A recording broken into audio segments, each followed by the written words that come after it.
아이유가 애엄마라고?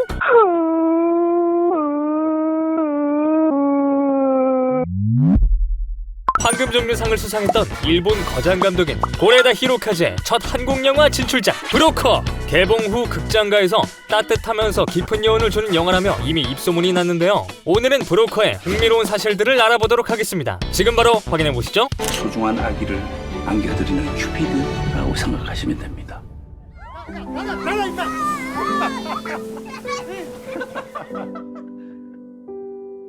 고레다 히로카즈 감독은 컴퓨터가 아닌 손글씨로 시나리오를 작업하는 걸로 유명한데요. 이번 브로커 또한 직접 손으로 시나리오 작업을 했다고 합니다. 심지어 히로카즈 감독은 출연 배우들에게 자신의 시나리오를 이해시키기 위해 캐릭터 배경에 대한 손편지까지 직접 써서 전달했다고도 합니다. 브로커의 제작진들은 알고 보면 영화계 어벤져스들이 모였다고 해도 무방한데요. 마더, 곡성으로 유명한 홍경표 촬영감독, 신과 함께 부산행 등으로 유명한 이목원 미술감독, 기생충, 오징어 게임으로 유명한 정질 음악감독이 이번 브로커 제작에 함께 참여했다고 합니다.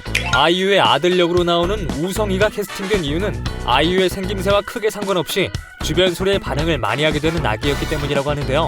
송강호가 움직였을 때 아기의 시선을 따라가거나 양부모의 얼굴을 만지는 행동들 모두 실제로 연출 없이 일어난 상황이었다고 합니다.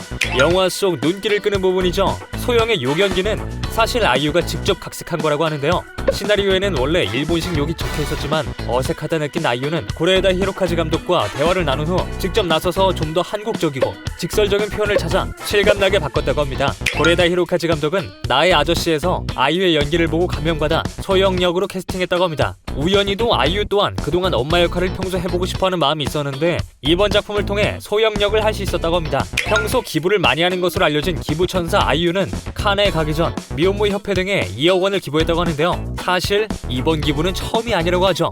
그녀는 브로커 이전에도 미혼모 협회에 기부한 적은 있는데요. 10대 시절 촬영을 하면서 알게 된 보육원에 지금까지 기부를 하고 있다고 합니다. 특히 이번 기부는 브로커의 영향이었다고 강조하며 영화를 찍고 나서 그동안 깊은 고민 없이 그저 내 삶만 살았던 것 같았다며 미혼모의 삶에 대해 생각해보고 반성해보는 시간을 가졌다고도 하죠. 아마도 아이유가 롱런하는 이유는 실력만큼 눈에 띄는 착한 심성 때문이 아닐까요? 아이유 참 좋다.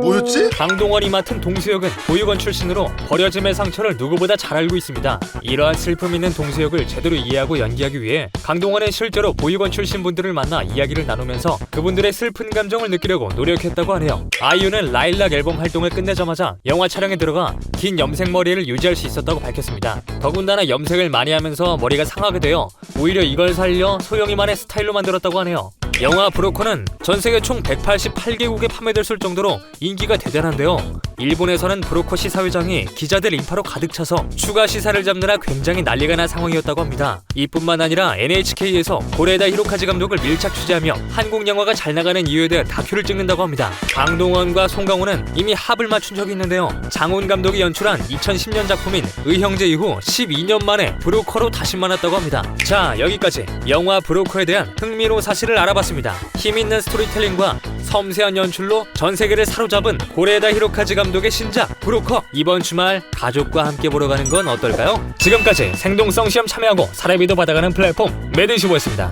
영상은 재미있으셨나요? 매드쇼보는 또 다른 흥미로운 사실들로 찾아뵙겠습니다. 구독과 알림 설정으로 더 재미난 정보들도 놓치지 마세요.